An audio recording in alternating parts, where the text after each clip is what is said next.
আসসালামু আলাইকুম প্রিয় একাদশ দ্বাদশ শ্রেণীর শিক্ষার্থীরা, তোমাদের মাঝে খুবই গুরুত্বপূর্ণ একটি অধ্যায় নিয়ে ফিরে আসলাম। তোমাদের উচ্চতর গণিত দ্বিতীয় পত্রের বলবিদ্যা অংশ আমরা শুরু করব। তোমরা জানো বলবিদ্যা অংশের প্রথম যে পাঠটা স্থিতিবিদ্যা, সেটা হলো অষ্টম অধ্যায়। আমরা এই অধ্যায়টা আজকে শুরু করব। তোমরা শুরু থেকে শেষ পর্যন্ত আমার সাথে থাকবা। কথা না বাড়িয়ে আমরা আমাদের মূল আলোচনায় চলে যাই। প্রিয় শিক্ষার্থীরা, যে কথা বলতেছিলাম, উচ্চতর গণিত দ্বিতীয় পত্রের বলবিদ্যা অংশের দুইটা পার্ট তোমরা দেখতে পাচ্ছ। একটা হলো স্থিতিবিদ্যা, যেটা আমাদের বইয়ের অষ্টম অধ্যায়, আর একটা হলো গতিবিদ্যা, যেটা আমাদের বইয়ের নবম অধ্যায়। আমরা আজকে এই অষ্টম অধ্যায়টা শুরু করব। তোমরা দেখতে পাচ্ছ, স্থিতিবিদ্যা অর্থাৎ এই শাস্ত্রে স্থির বস্তু নিয়ে কাজ করা হয়, অর্থাৎ আমরা স্থির বস্তুর উপরে বিভিন্ন এক্সপেরিমেন্ট চালাবো এই অষ্টম অধ্যায়। আর যেটা দেখতে পাচ্ছ গতিবিদ্যা, এটা গতিশীল বস্তুর উপরে বিভিন্ন এক্সপেরিমেন্ট করা হবে, যেমন চলন্ত গাড়ি, উড়োজাহাজ, গতিশীল যে কোনো বস্তু, এটার উপরে এইখানে এক্সপেরিমেন্ট চালানো হবে। আমরা এই অধ্যায়টা এর পরে করব। আমরা আপাতত অষ্টম অধ্যায়টা শুরু করব। তো তোমরা খাতা কলম নিয়ে রেডি হও, আমরা আমাদের অষ্টম অধ্যায়ের মূল আলোচনায় চলে যাই। আমরা এই অধ্যায়ের মূল আলোচনা যাওয়ার আগে একটা কাজ না করে পারতেছি না, সেটা হলো কয়েকটা গুরুত্বপূর্ণ টপিক সম্পর্কে আমরা একটু জানবো। যেমন সমবিন্দু বল কি জিনিস, সেটা আমাদের জানা উচিত। না হলে আমরা বিভিন্ন ধরনের থিওরি বা অঙ্ক করতে গেলে এই শব্দটা বারবার আসবে, বাট এটা ক্লিয়ার কনসেপ্ট আমাদের খুব জরুরি। তাহলে আমরা একটু দেখি সমবিন্দু বলটা কি জিনিস। আমি যদি একটা বস্তু দেখাই, যেটা দেখতে পাচ্ছ এটা একটা বস্তু, এটার উপরে একটা বল ক্রিয়া করে, দেখালাম একটা বল ক্রিয়া করে, এখানে ক্রিয়া করলো, বলটার ক্রিয়া রেখা এই বরাবর চলে গেল, একটা বল ক্রিয়া করে, এটার নাম দিলাম কি বল। ঠিক, এটা একটা জড় বস্তু, এটার উপর আরো একটা বল ক্রিয়া করলো, এবং এটা ক্রিয়া রেখা দেখাচ্ছি এই বরাবর, একটা বল ক্রিয়া করলো। আমি যদি বলি যে এখানে আরো একটা বল ক্রিয়া করলো এই বরাবর, এটার নাম দিলাম আর বল, এবং যেখানে ক্রিয়া করে একটা সম্মিলিত নাম ও দিয়ে দিলাম। অর্থাৎ আমরা দেখতে পাচ্ছি তিনটা ভিন্ন ডিরেকশনে তিনটা বল। আমি জাস্ট এখানে ফর এক্সাম্পল তিনটা বললাম, পাঁচটা হতে পারে, সাতটা হতে পারে, দুইটা হতে পারে। তিনটা বল দেখলাম ভিন্ন ডিরেকশনে ক্রিয়ারত আছে, এবং সেটা একটা পর্যায়ে এসে একটা বিন্দুতে ক্রিয়া করে, ও বিন্দুতে। অর্থাৎ এই ক্ষেত্রে আমরা এই তিনটা বলকে সমবিন্দু বল করতে পারি, কারণ একটা পর্যায়ে এসে তাদের ক্রিয়া রেখা কিন্তু একটা জায়গায়, কোনো একটা জায়গায় এসে একটা বিন্দুতে যেন ক্রিয়া করে এমন একটা অবস্থায় যেন বোঝা যায়। আমরা দেখতে পাচ্ছি ও বিন্দুতে ক্রিয়ারত তিনটা বল পি কিউ আর, এবং বল আমরা নিশ্চিত করে বলতে পারি পি কিউ আর বল তিনটি সমবিন্দু বল। শিক্ষার্থীরা, আমরা আমাদের পরের অংশে চলে যাই। প্রিয় শিক্ষার্থীরা, আমাদের পরবর্তীতে যে টপিকসটা জানতে হবে সেটা হলো বলের লব্ধি রিলেটেড। আরো কিছু আসবে, আমরা একটু এখান থেকে দেখি। আমি একটু আগে যে আমরা সমবিন্দু বলের কথা বলছি, ওইখান থেকে একটু আসি। ধরো এই বিন্দুতে একটা বল প্রয়োগ করা হলো, পি বল প্রয়োগ করা হলো, এবং ক্রিয়া রেখা আমরা দেখতে পাচ্ছি এইদিকে তীর চিহ্ন দিয়ে দেওয়া আছে। এই বিন্দুতে আরো একটা বল প্রয়োগ করা হলো, কিউ বল প্রয়োগ করা হলো একই সাথে। খুব মনোযোগ দিয়ে দেখো, এই পি বল আর কিউ বল আমরা এখানে প্রয়োগ করলাম। অর্থাৎ আমি যদি আরো বাস্তব ক্ষেত্রে উদাহরণ দেই, মনে করো এটা কোনো একটা জড়বস্তু আছে, তুমি একটা রশি লাগাইয়া পি বলে এই দিকে টানতেছো, ঠিক একই সাথে তোমার আর এক বন্ধু আর একটা রশি লাগাইয়া এটাকে কিউ বরাবর টানতেছে। তাহলে বাস্তবে কি ঘটনা ঘটবে একটু চিন্তা করে দেখতে পারো। এটা কিন্তু পি বরাবরও যাবে না, কিউ বরাবরও যাবে না। তুমি কিন্তু পি বরাবর টানতেছো, তোমার বন্ধু কিন্তু কিউ বরাবর টানতেছে। বাস্তবে কি ঘটনা ঘটবে? বাস্তবে এইদিকে মাঝামাঝি কোনো একটা জায়গা বরাবর এটা কিন্তু যাবে। ধরো এই বরাবর গেল, এইটাকে বলা হয় লব্ধি বল। যে অ্যাকচুয়াল ঘটনাটা কি ঘটতেছে আসলে, তুমি যখন এই দিকে টানবে, তোমার বন্ধু যখন এই দিকে টানবে, দেখবা এটা মাঝামাঝি বরাবর কোনো এক জায়গা থেকে যাচ্ছে। এক্স্যাক্টলি মধ্যবিন্দুতে যাইতে হলে পি আর কিউ সমান হলে এক্স্যাক্টলি মধ্যবিন্দুতে যাবে, একেবারে এটাকে সমদ্বিখণ্ডন করে যাবে, সেটা ভিন্ন হিসাব। আগে এই দুইটার মাঝামাঝি কোনো একটা জায়গা বরাবর যাবে, এটার নাম দিলাম আর বল। ঠিক এই ক্ষেত্রে যে বলগুলো বাস্তবে প্রয়োগ করা হয়েছিল, যে বলগুলো প্রাথমিক অবস্থায় প্রয়োগ করা হয়েছিল, কিন্তু বস্তুটি আর বরাবর তুমি খালি চোখে দেখতে পাচ্ছ বস্তুটি যাচ্ছে আর বরাবর, বাট শক্তি প্রয়োগ করছে এই বরাবর এবং কিউ বরাবর, কিন্তু বস্তুটি যাচ্ছে আর বরাবর। এই ক্ষেত্রে এই আর কে বলা হয় পি ও কিউ এর লব্ধি বল। খুব মনোযোগ দিয়ে দেখো, আর কে বলা হয় পি ও কিউ এর লব্ধি বল। আমাদের এখানে কথা ছিল যে বলের লব্ধি, বলতো পি আর কিউ এর লব্ধি কোনটি? এখানে পি ও কিউ এর লব্ধি হলো আর। আচ্ছা, একটু অপোজিট কথা বলতে পারি, আমাদের তো জানা দরকার। আর এখানে পি ও কিউ এর লব্ধি হয়, তো বাবা পি কিউ আর এর কি হয়? এখানে পি ও কিউ কে বলা হয় আর এর, পি ও কিউ কে বলা হয় আর এর উপাংশ বা অংশ, যা বলো আর কি, উপাংশ বা অংশ বলা হয়, এগুলো আমরা বলি। অর্থাৎ এখানে মানে যা শব্দগুলো খুবই গুরুত্বপূর্ণ, নাহলে অঙ্ক করার ক্ষেত্রে তুমি বিপদে পড়ে যাবে, যে বিভিন্ন যে বর্ণনা দেওয়া থাকবে, উপাংশ কি, অংশ কি, লব্ধি কি, বুঝতে অসুবিধা হবে। এই জন্য এগুলো খুব গুরুত্বপূর্ণ, যে যেই বলগুলো প্রয়োগ করা হবে কিন্তু বাস্তবে বস্তুটির যেই দিকে স্মরণ ঘটবে, ওই যে যেই দিকটা স্মরণ, বাস্তবে যে আর বরাবর স্মরণ ঘটছে, ওই আরটাকে বলা হয়, যতগুলো বলই প্রয়োগ করা হয় সবার লব্ধি বলা হয়। আর যেই বলগুলো প্রয়োগ করা হয় ওগুলোকে বলা হয় উপাংশ বা অংশ। আশা করি তোমরা বুঝতে পারছো। আমরা আমাদের এটার পরের টপিকসে আমরা চলে যাই, খুবই গুরুত্বপূর্ণ, বলের সামান্তরিক সূত্র। প্রিয় শিক্ষার্থীরা, আমরা এবার শিখব বলের সামান্তরিক সূত্র। তোমরা যে দেখতে পাচ্ছ বলের সামান্তরিক সূত্র, খুবই গুরুত্বপূর্ণ টপিকস। বলের সামান্তরিক সূত্র আমরা একটু শিখব। আমরা ওইখানে যেখান থেকে বলের লব্ধি এবং উপাংশ শিখছিলাম ওইখান থেকে কন্টিনিউ করি আর কি, ওখান থেকে কন্টিনিউ করি। ধরো ও বিন্দুতে ক্রিয়ারত দুইটা বল, আমি জাস্ট এখানে দেখাচ্ছি, একটা পি বল, একটা কিউ বল। ও বিন্দুতে ক্রিয়ারত দুইটা বল ও একটা নির্দিষ্ট বিন্দু, ও বিন্দুতে ক্রিয়ারত দুইটা বল পি এবং কিউ, এরা যদি কোনো সামান্তরিকের দুইটি সন্নিহিত বাহু দ্বারা মানে এবং দিকে সূচিত হয়। তোমরা যেটা দেখতে পাচ্ছ, আমাদের যেটা বোর্ড, এই বোর্ডের এই যে নিচের অংশটা বাম পাশে, এই দুটো কিন্তু সন্নিহিত বাহু, আবার ঠিক নিচেরটা উপরেরটা, এই দুটো কিন্তু বিপরীত বাহু। তো আমরা যদি এখান থেকে একটা সামান্তরিক কমপ্লিট করি, সামান্তরিক যদি কমপ্লিট করি, আমার চিত্র সুন্দর না হইতে পারে, দেখো এটার নাম দিলাম এ, এটার নাম দিলাম বি, এটার নাম দিলাম সি। তাহলে এই যে ও বিন্দুর পাশাপাশি যে দুইটা বাহু, এই দুইটাকে বলা হয় সন্নিহিত বাহু। অর্থাৎ আমরা যদি বলি কোন বিন্দুতে ক্রিয়ারত দুইটা বল একাধারে একসাথে কোন সামান্তরিকের দুইটি সন্নিহিত বাহু দ্বারা মানে দিকে যদি নির্দেশ করে, তাহলে এই সামান্তরিকের বাহুদ্বয়ের যে ছেদ বিন্দু কোনটা? ও, এই বিন্দুগামী যে একটা কর্ণ হবে, এই কর্ণ দ্বারা এই সামান্তরিকের ওই যে বলদ্বয়ের বা সন্নিহিত বাহুদ্বয়ের যে ছেদ বিন্দু, ওই ছেদ বিন্দুগামী যে কর্ণ তো এদিকেও একটা হইতে পারে না, এটা বাদ, এদিকেও তো একটা কর্ণ হইতে পারে, ওইটার কথা বলা হয় না, বলা হয়েছে এই দুইটার ছেদ বিন্দু নিশ্চয়ই এইটা ছেদ বিন্দুগামী যে কর্ণ, সেই কর্ণ যেটা, ওইটা দ্বারা এই বলদ্বয়ের লব্ধি প্রকাশ পাবে, সেটা মানে দিকে অবশ্যই।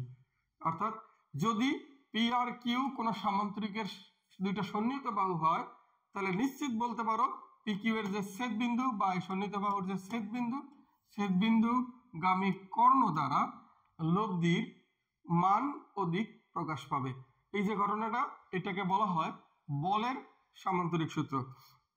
প্রিয় শিক্ষার্থীরা, তোমরা নিশ্চয়ই ফিজিক্সে ভেক্টরের সামান্তরিক সূত্র পড়ছো, ঠিক একই ঘটনা। তোমাদের যদি ওই স্টেটমেন্টটা মনে থাকে, ওখানে ভেক্টর শব্দের পরিবর্তে বল শব্দটা যদি তুমি এডিট করে বসাই দাও, তাহলে বলের সামান্তরিক সূত্র হয়ে যাবে, ঘটনা একই। আমি যদি তোমাদের এই বলের সামান্তরিক সূত্রটা টোটাল জিনিসটাকে যদি আমি একটু মানে সিস্টেম ওয়াইজ গুছিয়ে লেখা বুঝাই, তাহলে তোমরা ভালো বুঝতে পারবা। তোমরা একটু দেখো আমার সাথে, এইটা দেখো, এখানে বলা আছে কি বলের সামান্তরিক সূত্র। এক মিনিট একটু তোমাদের ডিস্টার্ব করি। দেখো এখানে এখানে বলা আছে বলের সামান্তরিক সূত্র, যেটা আমরা একটু আগে আলোচনা করলাম। যে চিত্র আমি এখানে আঁকছিলাম, এই চিত্রটা দেখো, একটা একটা পি বল, এটা একটা কিউ বল, এটা হলো আর বল। পি আর কিউ কি করছে, এই সামান্তরিকের এই যে একটা মানে এই বিন্দুতে ক্রিয়ারত দুইটা বল পি আর কিউ সামান্তরিকের দুইটা সন্নিহিত বাহু নির্দেশ করছে, এবং সেই ক্ষেত্রে এই বাহুদ্বয়ের ছেদবিন্দুগামী যে কর্ণ, এটা দ্বারা লব্ধি আর প্রকাশ পাইছে। অর্থাৎ আমরা এখানে বলের সামান্তরিক সূত্র, ইংরেজিতে বলে parallelogram law of forces. Parallelogram মানে হলো সামান্তরিক প্যারালেলোগ্রাম ল অফ ফোর্সেস মানে হলো বলের সামান্তরিক সূত্র। আমরা একটা স্টেটমেন্ট একবার পড়ি। যদি কোন একটি কণার উপর, আমি বস্তু বলছি, এখানে কণার বলা হয়েছে, একই কথা, কণার উপর একই সময়ে ক্রিয়ারত দুইটি বল একটি সামান্তরিকের দুইটি সন্নিহিত বাহু দ্বারা মানে ও দিকে সূচিত হয়, তবে এদের লব্ধির মান ও দিক ওই সামান্তরিকের সন্নিহিত বাহুদ্বয়ের ছেদবিন্দুগামী কর্ণ দ্বারা সূচিত হবে। আমার মনে একদম ক্লিয়ার, তোমরা নিশ্চয়ই বুঝতে পারছো। যদি সমস্যা হয় ভিডিও পজ করে দেখে আরেকবার পড়ে নাও, প্রয়োজনে লিখে নাও, তোমরা তোমাদের বইও পাবে। আমি এখান থেকে মানে এটা ব্যাখ্যাও দিতে পারি, এখানে একটু ব্যাখ্যা দেওয়া আছে। এই যে মনে করি ও বিন্দুতে কোনো কণার উপর দুইটি বল এরূপভাবে ক্রিয়া করে যাতে ও এ সি বি একটি সামান্তরিক, এই যে ও এ সি বি একটা সামান্তরিক অঙ্কন করা হয়েছে, যার ও এ এবং ও বি চিত্রে দেখো, ও এ কোনটা, এটা, ও বি কোনটা, এটা, এরা ও এ এবং ও বি বাহু দ্বারা তাদের দুইটা বল পি আর কিউ নির্দেশ করছে। তাহলে বল দুটির লব্ধির মান ও দিক উক্ত সামান্তরিকের ও বিন্দুগামী কর্ণ ওসি দ্বারা নির্দেশ, এই যে ওসি, এই যে লব্ধির মান ও দিক ওসি দ্বারা নির্দেশ করবে বা ওসি দ্বারা সূচিত হবে। এটা বলের সামান্তরিক সূত্র। এই ক্ষেত্রে তোমাদের আমি এর যে পরের টপিকসটা যেটা পড়বো, তোমার পরীক্ষা এখান থেকে আসতে পারে বলের সামান্তরিকের সূত্রের বিবৃতি ব্যাখ্যা করো, বা বলের সামান্তরিক সূত্রটি ব্যাখ্যা করো, সিকিউ 2 মার্কসে আসতে পারে। এছাড়া খ এবং ঘ 4 মার্কসে আসবে না। সেক্ষেত্রে তোমার এই যে স্টেটমেন্ট এবং চিত্র এবং এই দুইটা লাইন লেখাই যথেষ্ট। এই ক্ষেত্রে যে তোমরা লব্ধি দেখতে পাচ্ছ আর, এই লব্ধি আর এর মান ও দিক নির্ণয় আমরা শিখব। আমরা এর পরের স্লাইড আমি দেখাচ্ছি।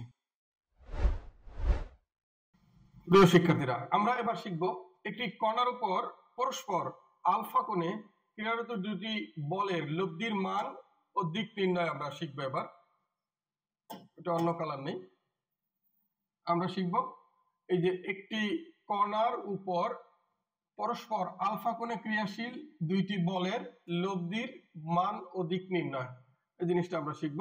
এটা হলো ও বিন্দু, ও বিন্দুতে ক্রিয়ারত একটা বল পি, ওই যে একটু আগে যা আলোচনা করলাম ওইটার সাথে রিলেটেড, এটা হলো কিউ। এখানে এই দুইটার যে লব্ধি যেটা এখানে মনে আছে তোমাদের আর, এই লব্ধি আর, এই লব্ধির মান এবং দিক নির্ণয়। এখানে আর ও এর সাথে এটা থিটা কোণ উৎপন্ন করছে, অর্থাৎ আমাদের নির্ণয় করতে হবে আর এর মান, ভেক্টর না সরাসরি আর এর মান, এবং আর নির্ণয় করতে হবে থিটা এর মান। থিটা কই, থিটা হলো এই যে আর এবং পি এর মধ্যবর্তী কোণ, এই যে এটা হলো থিটা। আর এইখানে চিত্রে কিন্তু পি, এই যে পি আর কিউ টোটাল বল দুইটার মধ্যবর্তী কোণ ধরা হয়েছে আলফা, অর্থাৎ এখানে এ ও বি, কোণ এ ও বি সমান আলফা, আর কোণ এ ও সি সমান থিটা। তো আমাদের কি নির্ণয় করতে হবে বলো? আমাদের নির্ণয় করতে হবে আর এর মান, আর এর মান নির্ণয় করতে হবে, আর থিটা এর পরিমাণ নির্ণয় করতে হবে। এইটা আমাদের এখানে মূল আলোচ্য বিষয়। আমরা পরের স্লাইডে দেখি কিভাবে এটা নির্ণয় করতে পারি। তো শিক্ষার্থীরা দেখো, আমরা লব্ধির মান নির্ণয় দেখব। তো এইখানে যেই আলোচনাটা আমাদের ছিল, আমি এখানে ছোট্ট চিত্র এঁকে রাখি, তোমাদের সুবিধা হবে। এটা হলো ও, এটা হলো পি, এটা হলো কিউ, এবং এটা পাইছিলাম শেষ পর্যন্ত আর, এ বি সি।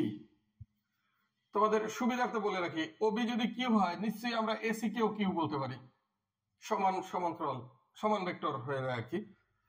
তো সেই ক্ষেত্রে ত্রিভুজ এ ও সি এই ভেক্টরের যে ত্রিভুজ বিধি আছে, ভেক্টর যোগের যে ত্রিভুজ বিধি, সেই অনুযায়ী আমরা কি লিখতে পারি, ও এ যোগ এসি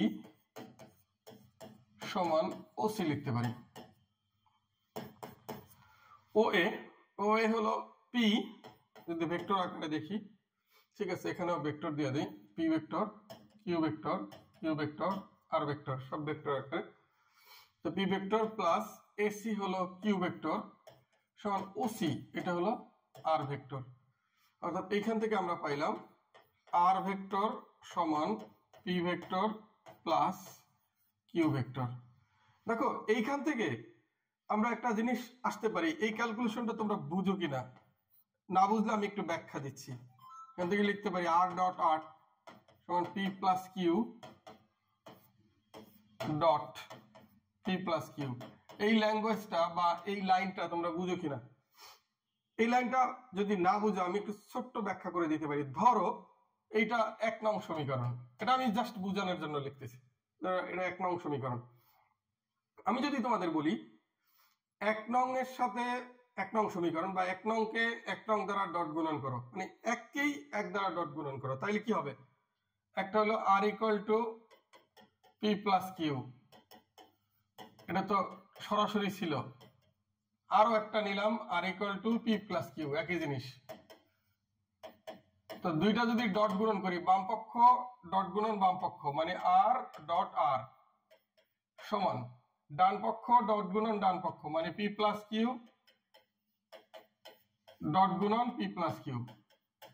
মানে তোমরা বিষয়টা বুঝতে পারছো কিনা?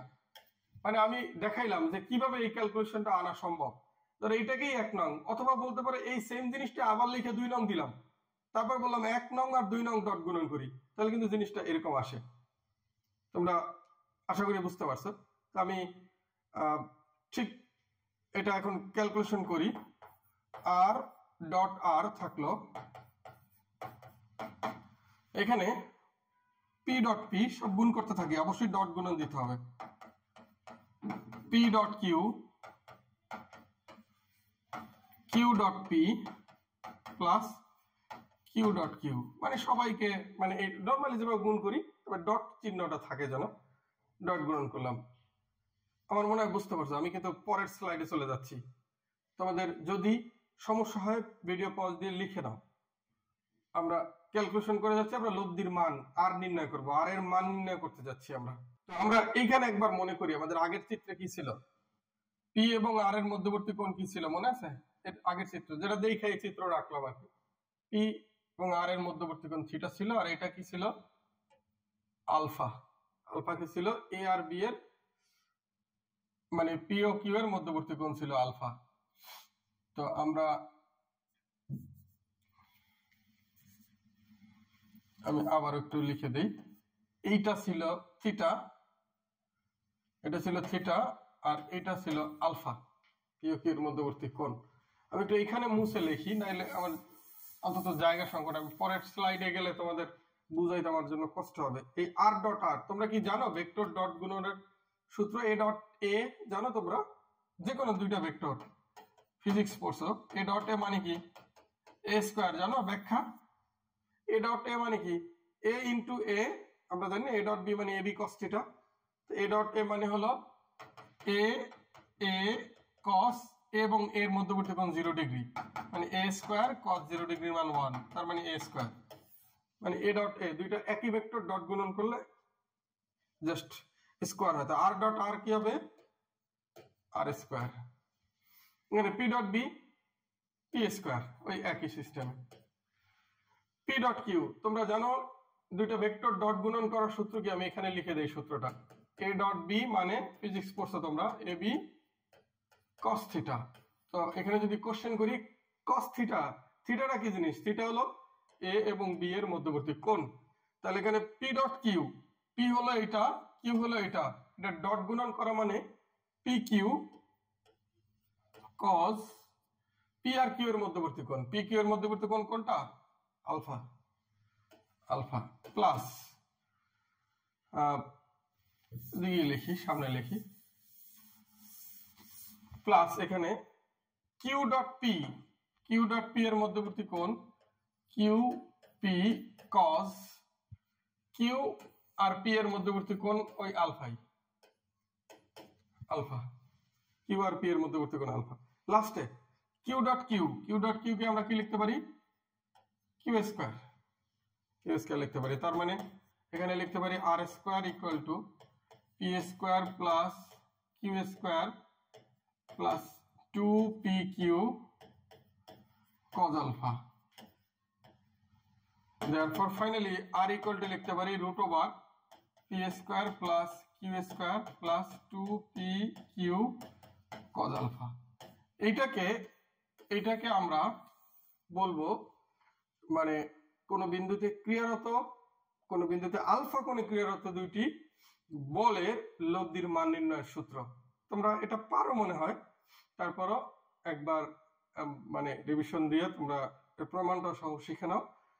আর নির্ণয়ের সূত্র কি, R equal to root over P square plus Q square plus 2pq cos alpha। যেমনটা তোমরা দেখতে পাচ্ছ, এটা আমরা কি করলাম, কোন বিন্দুতে আলফা কোণে ক্রিয়ারত দুইটি বলের লব্ধির মান নির্ণয় করলাম, আর এর মান। তোমাদের মনে আছে আমাদের এখানে দ্বিতীয় কোশ্চেন কি ছিল, দ্বিতীয় কোশ্চেন ছিল থিটার মান নির্ণয়, অর্থাৎ থিটা কি এটা আমাদের এখন নির্ণয় করতে হবে। এটা আমরা নেক্সট স্লাইডে করতেছি, নিশ্চয়ই তোমরা বুঝতে পারছো, লিখে নাও। এবার আমরা শিখবো লব্ধির দিক নির্ণয়। তোমরা দেখো এখানে আমরা কিন্তু ঠিক সামান্তরিক সূত্রের ব্যাখ্যা থেকে আমরা এখান থেকে এরকম একটা লাইন পাইছিলাম যে R vector equal to P vector plus Q vector, যেটা দিয়ে আমরা আর এর মানও নির্ণয় করছিলাম। আমরা এবার একটা টার্গেট করি, হয় পি অথবা কিউ, যে কোনো একটা দিয়ে অপারেশন করব। চলো পি দিয়ে অপারেশন করি। কি করব, পি দিয়ে এই ভেক্টরটাকে একবার বা এই সমীকরণটাকে, পি দিয়ে এই সমীকরণটাকে একবার ডট গুণন করব আর একবার ক্রস গুণন করব। তো পি দিয়ে যদি ডট গুণন করি এখানে কি হবে, পি ডট আর, উভয় পক্ষকে অবশ্যই, এক পক্ষে তো করার সুযোগ নাই, ডট পি মানে সবাইকে পি দ্বারা ডট গুণন করলাম। তোমরা চিত্র দেখে আমাকে বলো পি আর এর মধ্যবর্তী কোণ কত, পি আর আর মধ্যবর্তী কোণ থিটা। তাহলে পি ডট আর কি লিখতে পারি, পি ডট আর লিখতে পারি P R cos theta. P dot P একই ভেক্টর, ডট গুণন থাকলে আমরা সরাসরি পি স্কয়ার লিখে দিতে পারি। পি ডট কিউ, পি এবং কিউ, পি হলো এটা, পি এবং এটা হলো কিউ, এই দুইটার মধ্যবর্তী কোণ আলফা দেখতে পাচ্ছি, তার মানে পি কিউ cos আলফা। এইখান থেকে যদি উভয় পক্ষকে পি দ্বারা ভাগ করে দেই এখন, তাহলে থাকে R cos theta equal to P plus Q cos alpha. এটা দাও 1 নং সমীকরণ, 1 নং সমীকরণ পাইলাম, এটা আমরা 1 নং সমীকরণ পাইলাম। এবার আমি বলছিলাম কি দুইটা অপারেশন চালাইতে হবে, একবার ডট গুণন অপারেশন আর একবার ক্রস গুণন অপারেশন। এই মনে করো 1 নং এরই উভয় পক্ষে একবার পি দ্বারা ডট গুণন করলাম। এবার 1 নং এর উভয় পক্ষকে পি দ্বারা ক্রস গুণন করি, তাহলে থাকে কি P cross R, P cross P, P cross Q. একবার পি দ্বারা ডট গুণন করলাম, এবার পি দ্বারা ক্রস গুণন করব। পি দ্বারা ক্রস গুণন যদি করি, পি এবং আর, তোমরা জানো এ ক্রস বির সূত্র কি, একটু লিখে দেই, পরে আবার মুছে দিব, সমস্যা নেই। এ ক্রস বির সূত্র vector A B sine theta ইটা, মনে আছে তোমাদের, ইটা হলো একক ভেক্টর আর ওই সাইন থিটা, থিটাটা হলো এ বি এর মধ্যবর্তী কোণ। তাহলে পি এবং আর, পি এইটা হলো আর, এদের মধ্যবর্তী কোণ হলো থিটা। তাহলে আমরা লিখতে পারি পি আর সাইন থিটা ইটা। এবং মজার বিষয় হলো একই ভেক্টর ক্রস গুণন করলে কি হয় তোমরা জানো, ডট গুণন করলে এ ডট এ মানে এ স্কয়ার, বাট এ ক্রস এ কিন্তু শূন্য।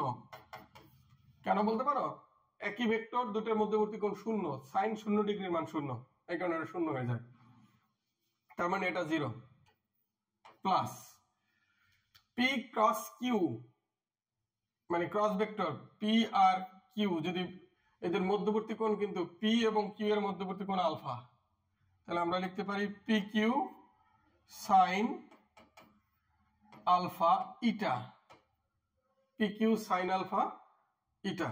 তার মানে এখান থেকে উভয় পক্ষকে পি দ্বারা যদি গুণ করো R sine theta equal to Q sine alpha, ওই ইটাও বাদ, কিউ সাইন আলফা। এটাকে দাও 2 নং সমীকরণ, এটাকে দাও 2 নং সমীকরণ। এবার তোমরা একটা কাজ করো, 2 নং সমীকরণকে 1 নং সমীকরণ দ্বারা ভাগ করো। সবাই 2 নং সমীকরণকে 1 নং সমীকরণ দ্বারা ভাগ করো। আমিও করি, তোমরা নিশ্চয়ই লিখছো। আমি উপরে 2 নংকে 1 নং দ্বারা ভাগ করে দেখাই। 2 নং সমীকরণ ভাগ 1 নং যদি ভাগ করি, 2 নংকে 1 নং দ্বারা ভাগ করলে বাম পাশে আছে কি আর সাইন থিটা, নিচে R cos theta equal to উপরে আছে কিউ সাইন আলফা, নিচে P plus Q cos alpha. ব্যাস, এখানে আর এবং আর বাদ, তো sine theta by sine theta কি থাকে, আর আর বাদ, sine theta by cos theta মানে হবে tan theta equal to Q sine alpha. এটা অঙ্ক করতে কিন্তু আমাদের কাজে লাগবে, P plus Q cos alpha. এটা একটা গেল, এটা একটা গেল। এইখান থেকে থিটা ইকুয়াল টু কি লিখতে পারি, tan inverse Q sine alpha P plus Q cos alpha. এটা হলো লব্ধির দিক নির্ণয় সূত্র। আমি তোমাদেরকে বলছিলাম যে আমরা এখান থেকে নির্ণয় করতে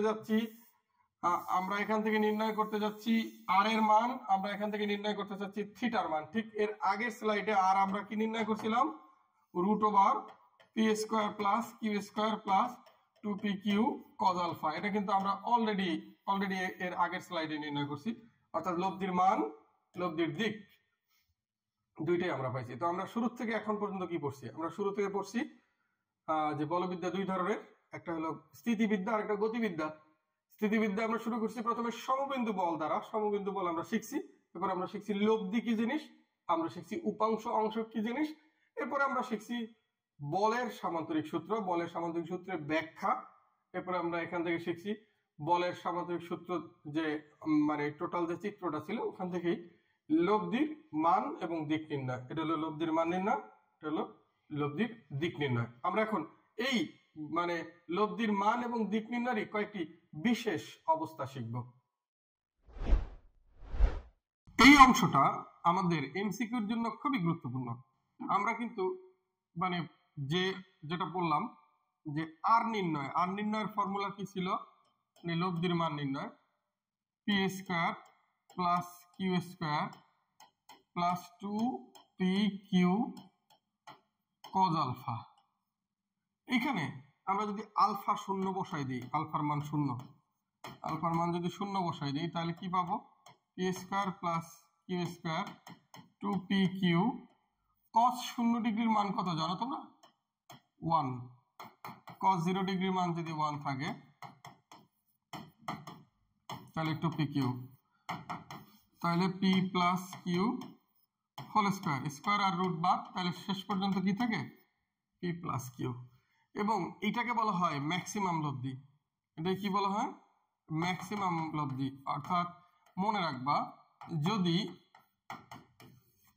আর max equal to P plus Q, অর্থাৎ কোন বিন্দুতে ক্রিয়ারত দুইটা বল যদি একই দিকে ক্রিয়া করে, তাহলে তাদের মধ্যবর্তী কোণ 0 ডিগ্রি, এবং সেই ক্ষেত্রে ম্যাক্সিমাম লব্ধি পাওয়া যায়, এবং সেই ম্যাক্সিমাম লব্ধি হলো পি প্লাস কিউ। এটা বাস্তবসম্মত, খুবই বাস্তবসম্মত। প্রথমে যেটা বলছিলাম তোমাদের, এই অবিন্দুতে একটা বস্তু, তুমি পি বলে এদিকে টানতেছো, তোমার বন্ধু কিউ বলে একই দিকে টানতেছে, তাইলে তো পুরা বস্তুটা চলবে না, পুরা দৌড়াবে, তাই না? একই দিকে দুইজনে টানতেছে, কোনো সমস্যা নাই, কোনো মানে গ্যাঞ্জাম নাই, একই দিকে দৌড়াতে থাকবে। সেক্ষেত্রে অবশ্যই সর্বোচ্চ লব্ধি পাওয়া যাবে, এবং সেই সর্বোচ্চ লব্ধিটা পি প্লাস কিউ। সোজা কথা, তোমার আর বন্ধুর, তোমারটা যদি থাকে 10, তোমার বন্ধুরটা যদি থাকে 5 নিউটন, তুমি 10 নিউটন টানতেছ, তোমার বন্ধু 5 নিউটন টানতেছে, বস্তু 15 নিউটন গতিতে দৌড়াবে, স্বাভাবিক। তাহলে এই ক্ষেত্রে আমরা বলতে পারি আলফা 0 ডিগ্রি হলেই কেবল ম্যাক্সিমাম লব্ধি পাওয়া যাবে, এবং সেই ম্যাক্সিমাম লব্ধিটা পি প্লাস কিউ। এটা আমাদের প্রথম অবস্থাটা। আমরা একটু দেখি দ্বিতীয় অবস্থাটা আমাদের কি। দ্বিতীয় যে কন্ডিশনটা সেটা আমরা ধরে নিলাম আলফা 180 ডিগ্রি।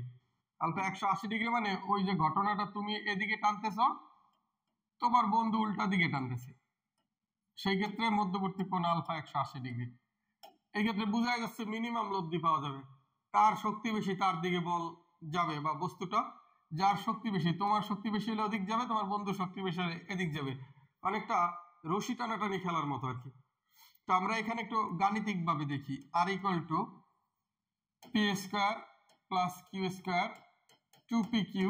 এই ক্ষেত্রে কিন্তু cos 180 degree, cos 180 degree, cos 180 ডিগ্রির মান -1 আমরা জানি। P square plus Q square 2pq cos 180 ডিগ্রির মান -1। তো এটা কিন্তু p minus Q whole square হয়ে যাবে। এমনকি এটাকে আমরা এটাও লিখতে পারি, Q minus P whole square লিখতে পারি। তো বিপদ, আমরা p মাইনাস কিউ লিখতে পারি, কিউ মাইনাস পিও লিখতে পারি, p ডিফারেন্স অফ কিউ। অর্থাৎ আমরা বলতে পারি আর মিনিমাম সমান p মাইনাস কিউ হবে যখন p গ্রেটার দেন কিউ, অথবা কিউ মাইনাস পি হবে যখন কিউ গ্রেটার দেন পি। অর্থাৎ মিনিমাম লব্ধিটা অবশ্যই হলো difference of P and Q, P আর কিউ এর পার্থক্যটা, এবং সেটা অবশ্যই পি বড় হইলে তুমি কাউন্ট করতে পারবা পি মাইনাস কিউ, আর যদি কিউ বড় হয় কাউন্ট করতে পারবা কিউ মাইনাস পি। এটা হলো আমাদের 2 নম্বর অবস্থা। 1 নম্বর অবস্থা কি ছিল? ম্যাক্সিমাম লব্ধি, সেটা আলফা কত ডিগ্রির জন্য? 0 ডিগ্রির জন্য, আর মিনিমাম লব্ধি আলফা 180 ডিগ্রির জন্য। ঠিক আছে, বুঝতে পারছো? এবং সেই মিনিমাম লব্ধি অবশ্যই পি বড় হইলে পি মাইনাস কিউ, আর কিউ যদি বড় হয় তাহলে কিউ মাইনাস পি। এটা গেল 2 নম্বর কন্ডিশন। আমরা এবার 3 নম্বর কন্ডিশনটা দেখব।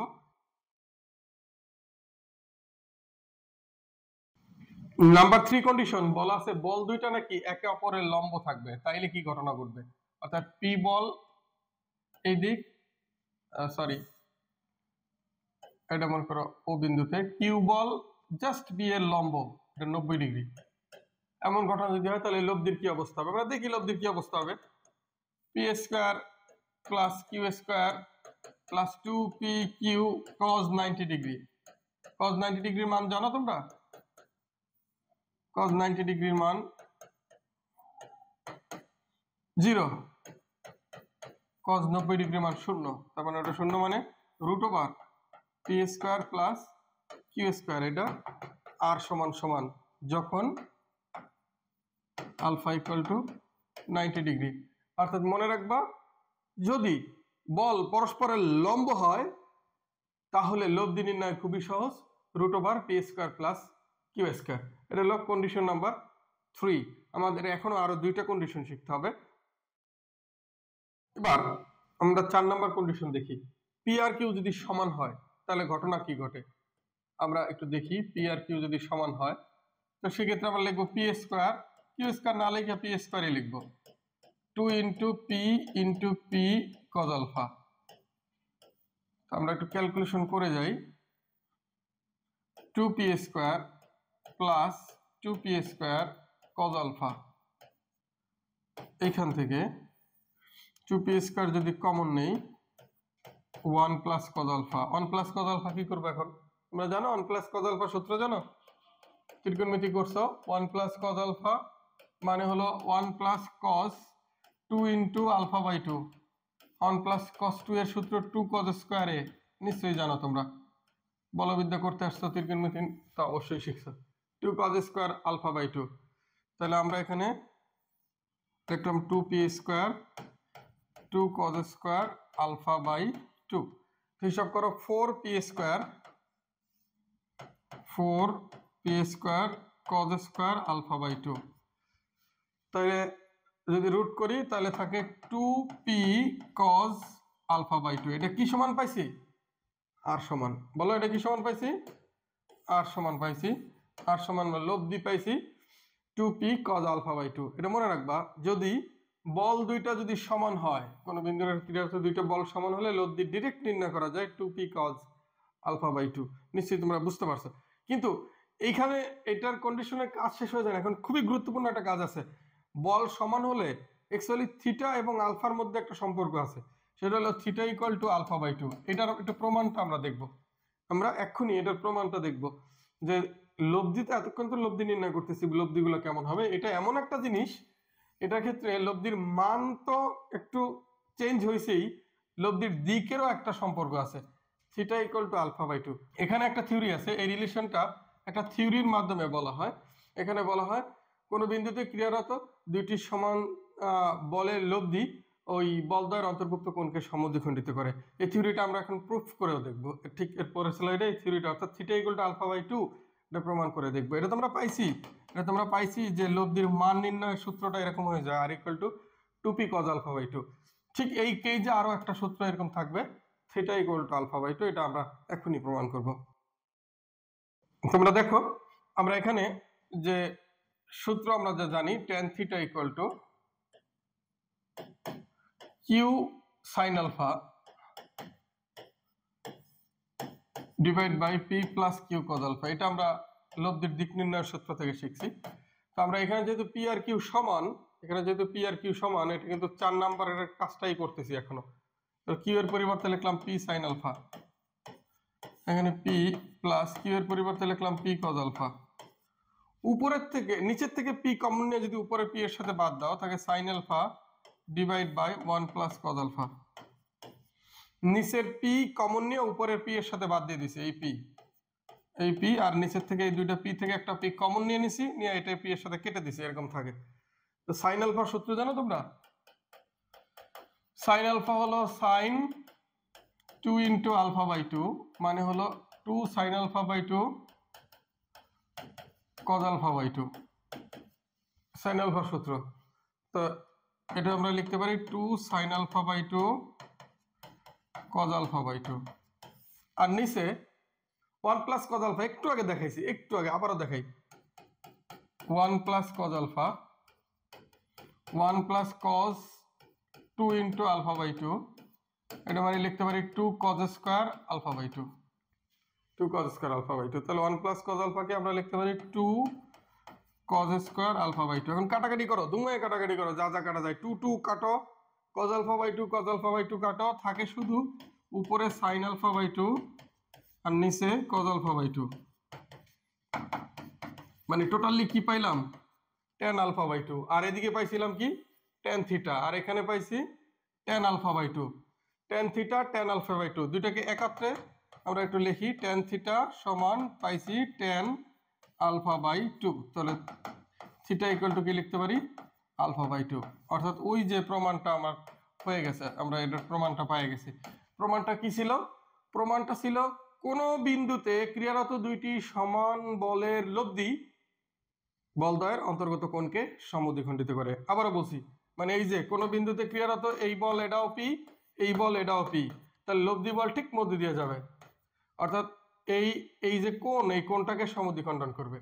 অর্থাৎ এখানে মধ্যবর্তী কোণ যদি হয় থিটা আর টোটালটা যদি হয় আলফা, তাহলে অবশ্যই কি পাইলাম theta equal to alpha by 2, যেটা আমরা এখানে প্রমাণ পেয়ে গেছি। আমাদের 4টা কন্ডিশন শেষ হলো এবং সর্বশেষ কন্ডিশন এখন আমরা শিখব, কন্ডিশন নাম্বার 5। আমরা যদি সূত্রটা লিখি আর ইকুয়াল টু, আচ্ছা এবার আর স্কয়ার দিয়ে লিখি, R square equal to P square plus Q square 2pq cos alpha, লিখলাম আর স্কয়ার দিয়ে। এখন এখানে pq আর সবই সমান, তো কি করব? আচ্ছা দিলাম সবই p লিখে দিই, P square 2p into p, একবারে p স্কয়ার cos আলফা, উভয় পক্ষকে p স্কয়ার দ্বারা ভাগ করে দাও, 2 cos আলফা, 1 অন বাদ থাকে 2 cos আলফা সমান -1 cos আলফা ইকুয়াল টু -হাফ, -হাফ মানে কি cos 120 ডিগ্রি, জানো তো? তার মানে আলফার মান 120 ডিগ্রি। এইটা একটা খুবই গুরুত্বপূর্ণ এমসিকিউ, পরীক্ষায় কিন্তু আসে। যদি এরকম কোন বিন্দুতে ক্রিয়ারত দুইটা বল এবং লব্ধি সবাই যদি সমান হয়, বলো দুইটা বলের মান লব্ধির মান সব সমান, তাহলে এই আলফার মান বলদ্বয়ের অন্তর্ভুক্ত কোণ 120 ডিগ্রি হয়। এটা খুবই গুরুত্বপূর্ণ, এটা কিন্তু এমসিকিউর জন্য গুরুত্বপূর্ণ, ডাইরেক্ট এমসিকিউ আসে যে ক্রিয়ারত দুইটি বল এবং লব্ধি সবাই সমান, অর্থাৎ পি সমান কিউ সমান আর হলে মানে আলফা এর মান কোনটি বা বলদ্বয়ের অন্তর্ভুক্ত কোণ কত, সেই ক্ষেত্রে বলদ্বয়ের অন্তর্ভুক্ত কোণ আলফা ইকুয়াল টু 120 ডিগ্রি।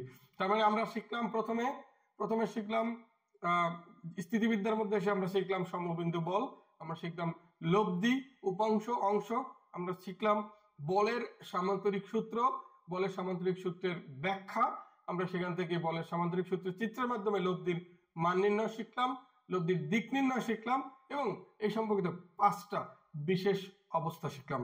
শিক্ষার্থীরা আমরা আমাদের যেই থিওরিগুলো করলাম এই রিলেটেড কিছু অঙ্কে চলে যাই।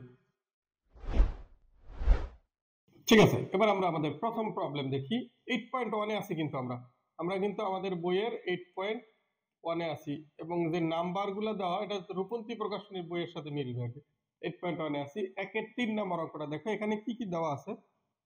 100 নিউটন ও 70 নিউটন মানের দুইটি বলের লব্ধি কোনো বিন্দুতে ক্রিয়া করে, তো এদের মধ্যবর্তী কোণের পরিমাণ 62 ডিগ্রি হলে বল দুইটির লব্ধির মান ও দিক নির্ণয় করো।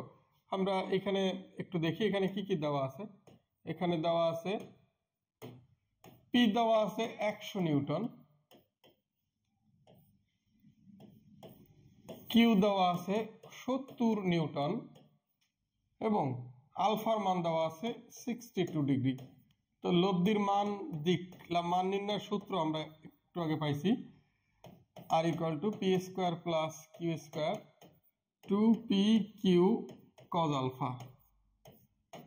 আমরা যদি মানগুলো বসাই দেই, পি স্কোয়ার মানে 100 স্কোয়ার প্লাস কিউ স্কোয়ার মানে 70 square plus 2 into 100 into 70 cos 62 degree আর কি, মানে সব মানগুলো বসাইলাম। তোমরা ক্যালকুলেটর নিয়ে একটু দেখো, ক্যালকুলেটর নিয়ে রেজাল্ট কি আছে। ক্যালকুলেটর নিয়ে করলে আমার সম্ভবত আমার মনে আছে অঙ্ক করতে করতে 146.54 নিউটন বলা চলে, সম্ভবত এটা আসবে 146.54 নিউটন। এটা আমরা লব্ধির মান চাইলাম, মানে মান বের করতেও পারলাম, লব্ধির মান বের করছি। এরপর আছে দিক মানে থিটা নির্ণয়। থিটা নির্ণয় করার ফর্মুলা আমাদের জানা আছে। থিটা নির্ণয় করার formula theta equal to tan inverse, formula হলো Q sine alpha divide by P plus Q cos alpha. tan inverse Q sine alpha, Q হলো 70 মানে 70 সাইন আলফা, আলফা হলো 62 ডিগ্রি, এই যে দেওয়া আছে সাইন 62 ডিগ্রি নিচে divide by P plus Q মানে 100 প্লাস 70 cos 62 degree, cos 62 degree 70 cos 62 degree. তুমি তোমার মতো করে ক্যালকুলেটরও তোমরা ব্যবহার করতে পারো, তোমার মতো করে ক্যালকুলেটর ব্যবহার করে দেখো tan ইনভার্স এটা ভিতরে হিসাব করে দেখতে পারো। 70 sin 62 ডিভাইড বাই 100 প্লাস 70 cos 62। তো দেখো এখানে আসবে 0.47। এটা হিসাব করে দেখো, এটা আমার মনে আছে, তোমরা একটু হিসাব করে দেখো। tan ইনভার্স 0.47 শিফট tan, ক্যালকুলেটরে শিফট tan, এবার tan ইনভার্স আসবে। শিফট আগে শিফট ক্লিক করবা, tan এ ক্লিক করবা, tan ইনভার্স আসবে 0.47 ইকুয়াল টু দিলে এবার 25 ডিগ্রি সামথিং, সম্ভবত 25 ডিগ্রি 10 মিনিট এরকম আসছে আর কি। এটা কি সমান? থিটা সমান, অর্থাৎ লব্ধির দিক নির্ণয়। প্রশ্ন ছিল লব্ধির মান নির্ণয় আর ছিল লব্ধির দিক নির্ণয়। লব্ধির মান হলো আর এর মান, লব্ধির দিক হলো থিটার মান। আমরা থিওরিতেও এই জিনিসগুলো করছিলাম, আমরা এটা করে ফেললাম। আমরা আমাদের ঠিক পরের অঙ্কে চলে যাই। এবার আমরা একটু দেখি এখানে 1-6 নম্বর 8.1 এর 1-6 নম্বর অঙ্ক, রূপন্তী প্রকাশনীর বই থেকে আমরা করতেছি। এখানে আছে 60 ডিগ্রি কোণে ক্রিয়ারত দুইটি সমান বলের লব্ধি কত। আমি এখানে একটু শুরুতে ধরে নেই, ধরি সমান যে বল সেই সমান বল দ্বয়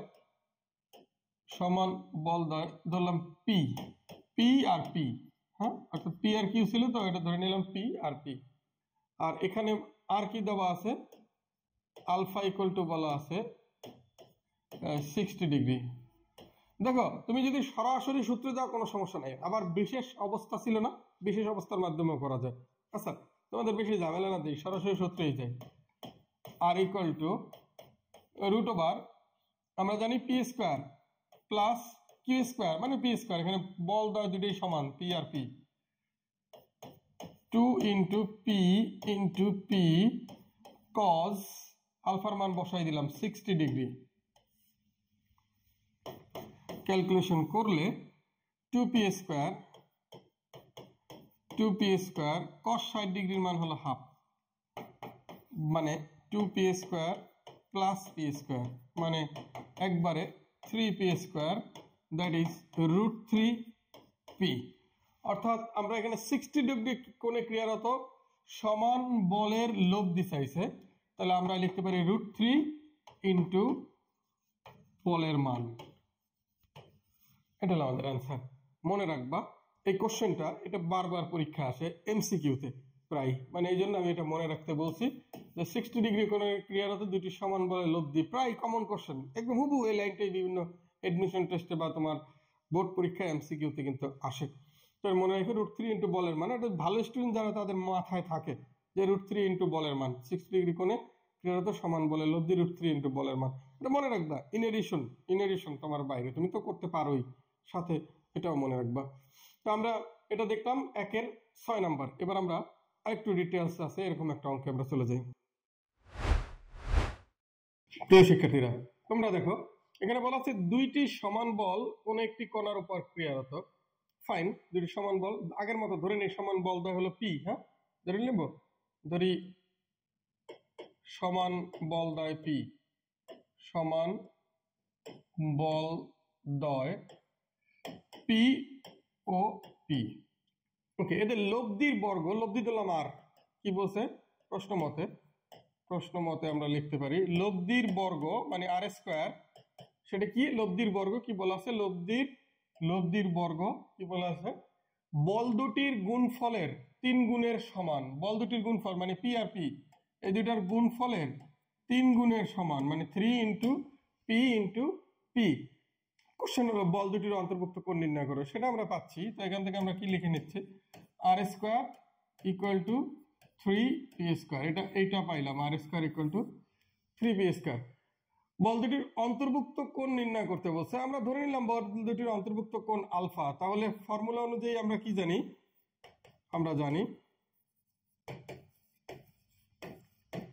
আর square equal to P square plus P square 2 into P cos alpha. তাহলে আর স্কোয়ারের পরিবর্তে এখন আমরা কি বসাই দিতে পারি, 3p স্কোয়ার, এখানে আছে পি স্কোয়ার আবারও 2p স্কোয়ার কজ আলফা। আমরা কি চাইছি কি আমাদের অন্তর্ভুক্ত কোণ নির্ণয়, আলফা নির্ণয় করতে বলা হয়েছে। পি স্কোয়ার দ্বারা সবাইকে ভাগ করে দেই,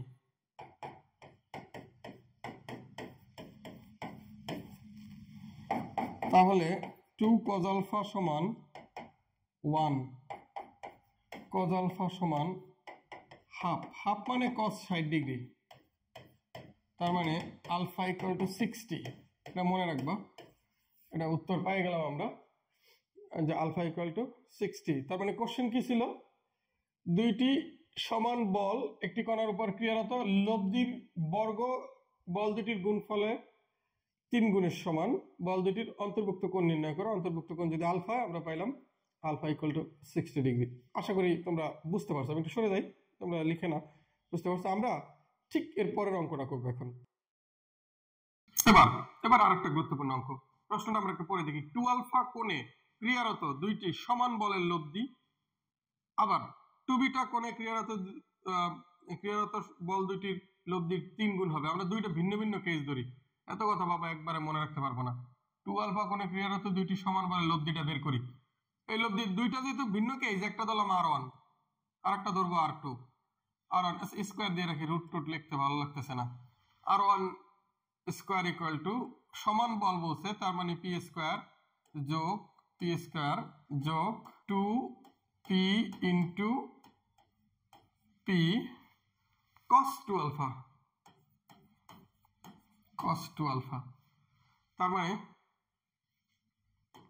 এখানে লিখতে পারি r1 স্কয়ার পি স্কয়ার, একবারই লিখে দেই 2p স্কয়ার cos 2 আলফা থাকলো এটা। এবার দ্বিতীয়টা, প্রথমটা শেষ, এবার দ্বিতীয়টা পড়ি একটু। দ্বিতীয়টা কি বলছে? 2 বিটা কোণে ক্রিয়ারত বল দুটির লব্ধির দ্বিগুণ, অর্থাৎ 2 বিটা কোণে ক্রিয়ারত বল লব্ধি যদি হয় r2, তো সেই ক্ষেত্রে কি হয় আমরা একটু দেখি। p square plus p square 2 into p cos 2 beta, মানে 2 আলফা কোণে ক্রিয়ারত করলে আমরা ধরি লব্ধি আলফা, আর 2 বিটা সরি 2 আলফা কোণে ক্রিয়ারত হলে ধরি লব্ধি r1, আর 2 বিটা কোণে ক্রিয়ারত হলে ধরলাম লব্ধি r2। তাহলে আমরা লিখতে পারি r2 square 2p square cos 2 beta পাইলাম। দুইটা ঘটনা পাইলাম। কি বলছে? কে কার দ্বিগুণ? এখন তো প্রশ্ন মতে প্লিজ দেখো, লেখো তোমরা প্রশ্ন মতে কোনটা কার দ্বিগুণ? 2 আলফা কোণে ক্রিয়ারত দুইটি সমান বলের লব্ধি মানে r1 নাকি r2 এর দ্বিগুণ, অর্থাৎ r1 ইকুয়াল টু 2r2। প্রশ্ন কি এটাই বলছে না নাকি? আমি বুঝি নাই, তোমরা দেখো তো। 2 আলফা কোণে ক্রিয়ারত দুটি সমান বলের লব্ধি, সেটা যদি হয় r1, সেটা কি 2 বিটা কোণে ক্রিয়ারত সমান বলের লব্ধির দ্বিগুণ। এটার লব্ধি ধরছি r1, এটার লব্ধি ধরছি r2, তাহলে কে কার দ্বিগুণ? r1 r2 এর দ্বিগুণ। এখানে যেহেতু বর্গ করে মান জানা আছে, আমার বর্গ করে মান জানা আছে, তাই আমরা স্কয়ার করে দিই। r1 স্কয়ার 4 r2 স্কয়ার, উভয় পক্ষকে বর্গ করলাম এবং r1 স্কয়ারের মান বসাই দাও। r1 স্কয়ার কি আছে? 2p স্কয়ার, কই বসাবো? আচ্ছা ঠিক আছে, এখানে লিখি r1 স্কয়ার, এখানে আছে 2p square plus 2p square cos 2 alpha সমান, এখানে কি আছে? r2 square 2p square plus 2p square cos 2 beta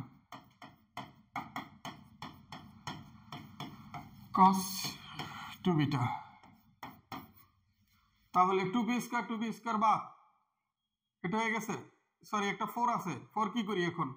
4 আছে, 4টা আমার দেওয়া হয়নি, আমি আবার এই অংশটা লিখি। এটা 4 আছে, 4 দিয়ে যখন গুণ করব, এখানে একটা 4 আছে, দেখছো?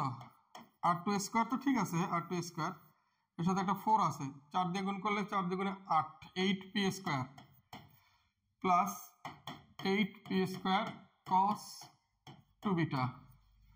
এখন আমরা একটা হিসাব করি, ওদিকে 8টা p স্কয়ার থেকে 2টা p স্কয়ার গেলে কয়টা থাকে? 6টা p স্কয়ার। সরি, এটাও করা যাবে না, 8টা p স্কয়ার থেকে 2টা p স্কয়ার দেওয়ার তো সুযোগ নেই। আমরা লিখি সমস্ত উভয় পক্ষকে p স্কয়ার দ্বারা ভাগ করে দেই। 2 plus 2 cos 2 alpha 8 plus 8 cos 2 beta. আমি কিন্তু এদিকের গুলো এখন মুছতে বাধ্য হচ্ছি, ক্যালকুলেশন করে এবার আমাকে দেখাইতে হবে cos আলফা সমান 2 cos বিটা, এটা আমাকে দেখাইতে হবেই। আমরা একটু এটা দেখার চেষ্টা করি।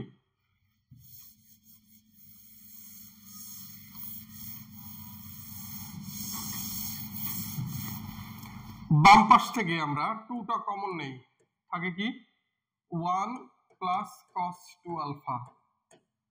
ডান পাশ থেকে কোনটা? এই যে আমি এটা করতেছি, এখন এটা করতেছি, ডান পাশ থেকে 8 কমন নেই, থাকে কি 1 plus cos 2 beta. 1 plus cos 2 alpha সূত্র জানো? 2 cos স্কয়ার আলফা, নিশ্চয়ই জানো, না জানলে তো এত বড় জটিল অধ্যায় করতে আসতা না। 1 plus cos 2 beta 2 cos square beta. এখানে আছে 4, এখানে আছে 16, ডাইরেক্ট কাটি রে বাবা। cos স্কয়ার আলফা 2 × 2 মানে 4, 8 × 16, 4 4 16, কাইটা দেই 4 থাকে, হিসাব করে দেখো। 1 plus 2 cos square alpha 2 cos square beta, মানে তাহলে এখানে 4 4 16 cos স্কয়ার বিটা। দেখো তোমরা 2 আর 2 কেটে দিলাম, 2 দিয়ে 8 কাটো 4, নানান ভাবে চিন্তা করতে পারো। উভয় পক্ষকে যদি এখন বর্গমূল করি, cos আলফা সমান 2 cos বিটা, আমরা একটু দেখি আমাদের প্রমাণটা আসছে কিনা। cos আলফা সমান 2 cos বিটা, ইয়েস, আমাদের প্রমাণ হয়ে গেছে। আশা করি তোমরা বুঝতে পারছো। এখানে যারা বুঝো না, এই 2 আর ধরো এই 2 কাটা, 2 দিয়ে 8 কাটলে 4, ঠিক আছে, খাঁটি বাংলায়, খাস বাংলা একদম কাটে দিলাম। আশা করি বুঝতে পারছো। শিক্ষার্থীরা চলো আমরা নেক্সট অঙ্কে চলে যাই। এটা আমাদের তোমাদের বইয়ের 1-এর 9 নম্বর অঙ্ক। এখানে বলা আছে দুইটি বল সমকোণে ক্রিয়া করলে লব্ধি, এখানে একটু কারেকশন, 2√13 নিউটন এবং এদের বৃহত্তম লব্ধি 10 নিউটন। বল দুটি 120 ডিগ্রি কোণে ক্রিয়া করলে লব্ধি নির্ণয় করো। এটা হলো আমাদের কোশ্চেন। আচ্ছা, আমি মাঝখান থেকে একটা জিনিস পিক করি। বৃহত্তম লব্ধি তোমাদের মনে আছে? বৃহত্তম লব্ধি কি? আর ম্যাক্সিমাম। আর ম্যাক্সিমামের সূত্র মনে আছে তোমাদের? আর ম্যাক্স নিশ্চয়ই মনে আছে। কন্ডিশনে 1 ছিল, কয়েকটি বিশেষ অবস্থা পড়ছি না আমরা, 1 নম্বর কোশ্চেন ছিল। কন্ডিশনে 1 ছিল, আর ম্যাক্সিমাম সমান পি প্লাস কিউ। বৃহত্তম লব্ধি বলা আছে 10, that is P plus Q equal to 10। পাইলাম, সমস্যা নাই, এটা দিয়ে রাখি 1 নম্বর। আর কি বলা আছে? আর বলা আছে সমকোণে ক্রিয়া করলে লব্ধি নাকি 2√13 নিউটন। আমরা জানি সমকোণে ক্রিয়া করলে বিশেষ অবস্থা পড়ছিলাম না? সমকোণে ক্রিয়া করলে লব্ধি কি? লব্ধি হলো √p² প্লাস q², মনে আছে? যদি সমকোণে ক্রিয়া করে, বল দুটি যদি সমকোণে ক্রিয়া করে, বলছিলাম লব্ধি r equal to √p² plus q²। নিশ্চয়ই তোমাদের মনে আছে r equal to p² plus q², এটা সমান r। আচ্ছা, আমি r ইকুয়াল টু লিখে দেই। r equal to √p² plus q² হয় কখন? তোমরা খাতা উল্টে পিছনে দেখো, যদি আলফার মান 90 ডিগ্রি হয়। এবং সেই ক্ষেত্রে এটার লব্ধি বলা আছে 2√13 সমান √p² প্লাস q²। বর্গ করে দাও উভয় পক্ষকে, বর্গ করলে এটা 4 13 52 p² প্লাস q²। আমি একটু আরেকটু আগায় নিতে চাই, এটা উভয় পক্ষকে 2 দ্বারা গুণ করি, ওটা আগে লিখি। 2 into p² plus q² equal to 52 দ্বিগুণে 104। Calculation আগাই নেই। 2a² প্লাস b² সূত্র তোমাদের জানা আছে না? লিখতে পারি p plus Q whole square plus p minus Q whole square, class 6-7 এর সূত্র। a plus b whole square plus a minus b whole square সূত্র 2 ইন্টু a² প্লাস b²। এটার উদ্দেশ্য ভেরি ক্লিয়ার। আমার আসলে এখানে জানা আছে p প্লাস কিউ এর মান 10, এটা আমার জানা আছে। আমি সেই মানটা যদি বসাই, 10 square p minus Q whole square equal to 104। এখানে p minus Q whole square 104 বিয়োগ 100 শুধু 4, p minus Q equal to 2। দাও 2 নং সমীকরণ। 1 আর 2 সমাধান করতে পারো। 1 নং 2 নং একবার যোগ করো, একবার বিয়োগ করো, পি কিউ পেয়ে যাবো আমরা। পি আর কিউ বল পাইলে আলফা দেওয়া আছে 120 ডিগ্রি, আর নির্ণয় করা, লব্ধি নির্ণয় করা খুবই সহজ হয়ে যাবে। লব্ধি নির্ণয় করা খুবই সহজ হয়ে যাবে। তো আমরা 1 নং আর 2 নং যদি যোগ করি, 1 নং 2 নং যোগ করলে পি কিউ এর কিউ কিউ বাদ, 2p equal to 12, 2p equal to 12, p equal to 6। 1 নং 2 নং যোগ করলে p এর মান কত? 6। আচ্ছা, 1 নং থেকে 2 নং যদি বিয়োগ করি,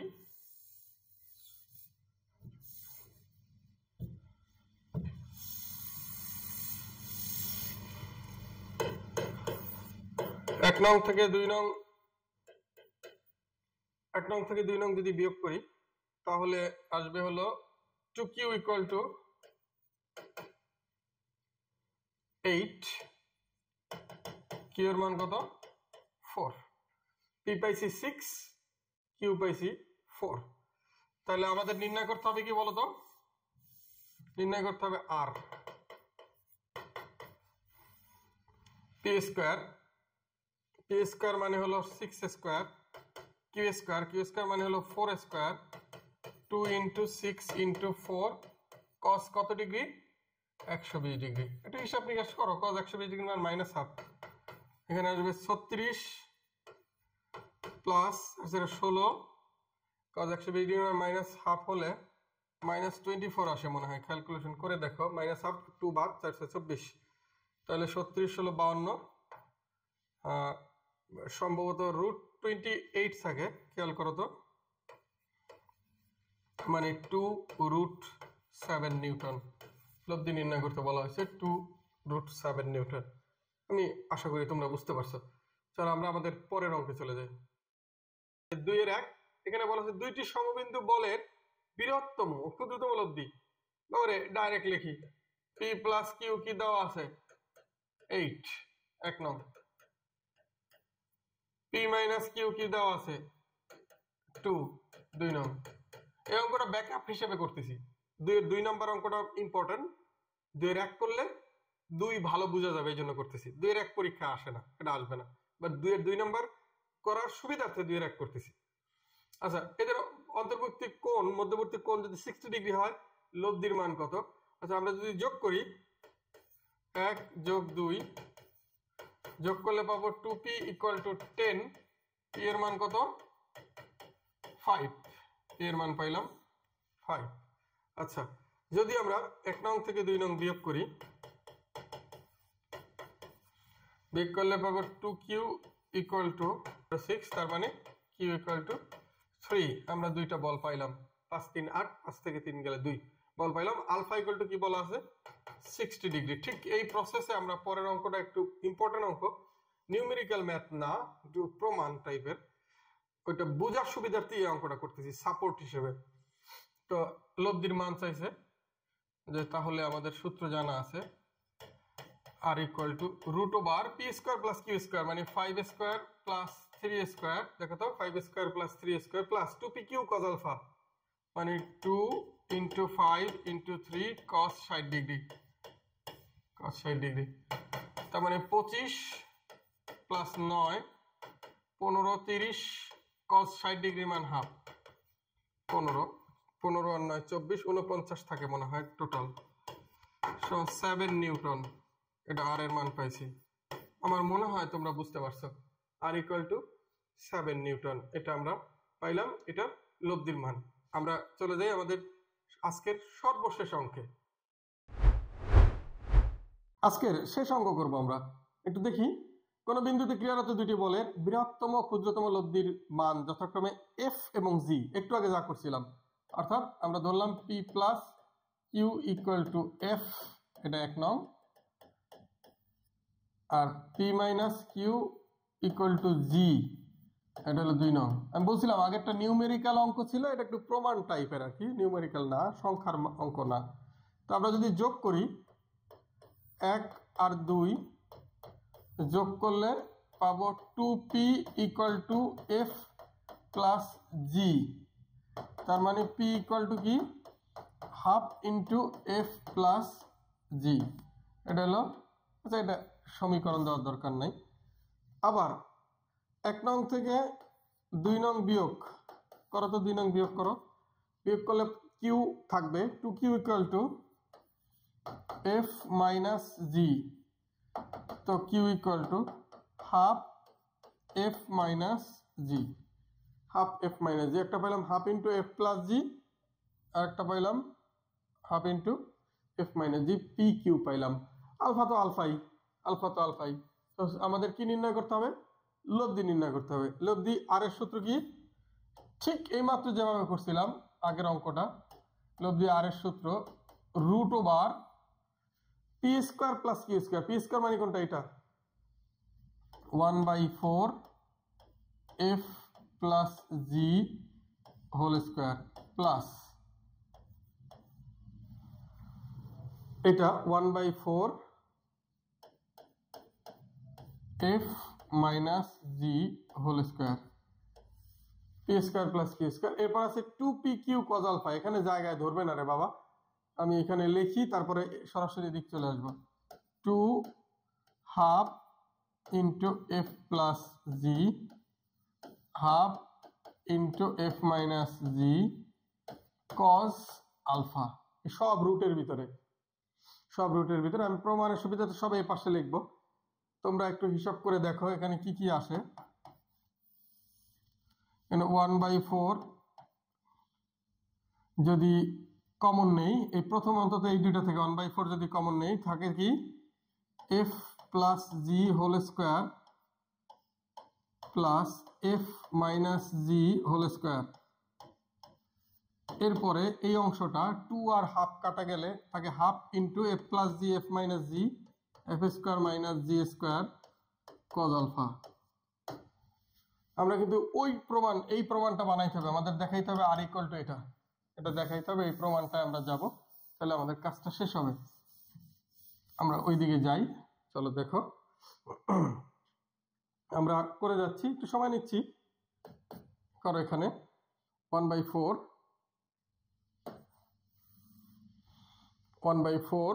তোমরা জানো a plus B whole square plus A minus B whole স্কোয়ারের সূত্র 2 into A square plus B square F square plus G square plus half F square minus G square cos alpha.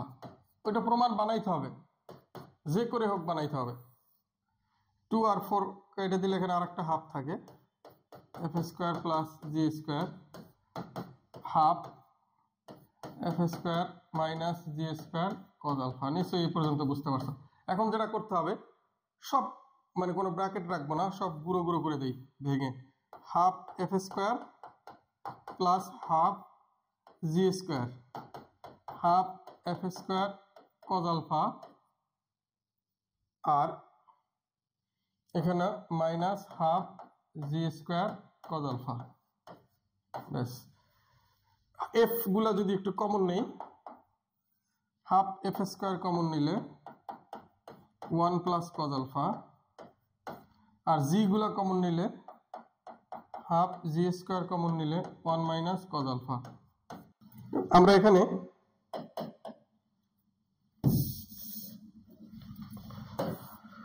Final প্রমাণের দিকে এগিয়ে যাচ্ছি। 1 plus cause আলফার সূত্র মনে আছে তোমাদের? দুইবার দেখাইছি আজকে, নিশ্চয়ই মনে আছে। 1 প্লাস কজ আলফা মানে কি 2 কজ স্কোয়ার আলফা বাই 2, দুইবার এটার প্রমাণ দেখাইছি দুইটা অঙ্কের ভিতরে। Half G square 1 minus cos alpha, similarly 1 minus cos alpha কি 2 সাইন স্কোয়ার আলফা বাই 2। ঠিক আছে, আমি এখানে প্রমাণটা শেষ করি, বাম সাইডে আবার দেখাবো। হাফ এবং 2 বাদ গেলে প্রমাণ হয়ে গেছে।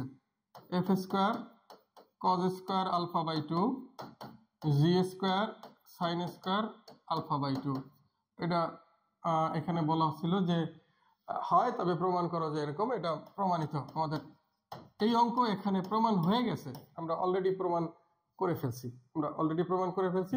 কিন্তু ওই জিনিসটা যারা বুঝে নাই তাদেরকে আমি আবারও দেখাচ্ছি যে কিভাবে 1 প্লাস কজ আলফা এটা কিভাবে আসে। 1 প্লাস কস 2 ইন্টু আলফা বাই 2 মানে 2 কজ স্কোয়ার আলফা বাই 2। আর যারা এটা বুঝে নাই 1 মাইনাস কজ আলফা কিভাবে আসে, তাদের জন্য এটা কেবলই বোঝানোর জন্য সূত্র কিভাবে আসলো 2 সাইন স্কোয়ার আলফা বাই 2। এই সূত্র দুটো এখানে ব্যবহার করা হয়েছে। তো প্রমাণটাও তোমরা পাইছো, আশা করি তোমরা বুঝতে পারছো। ধন্যবাদের সাথে হোমওয়ার্ক দিয়ে শেষ করব। তোমাদের রূপন্তী প্রকাশনীর উচ্চতর গণিত সেকেন্ড পেপার বইয়ের 8.1 এর উদাহরণ 1, 2, 3 বাসায় তোমরা তো পারবা। আমি এই রিলেটেড অনেক অঙ্ক করছি, থিওরি আলোচনা করছি। আমরা ঠিক শীঘ্রই পরবর্তী ক্লাস নিয়ে হাজির হব।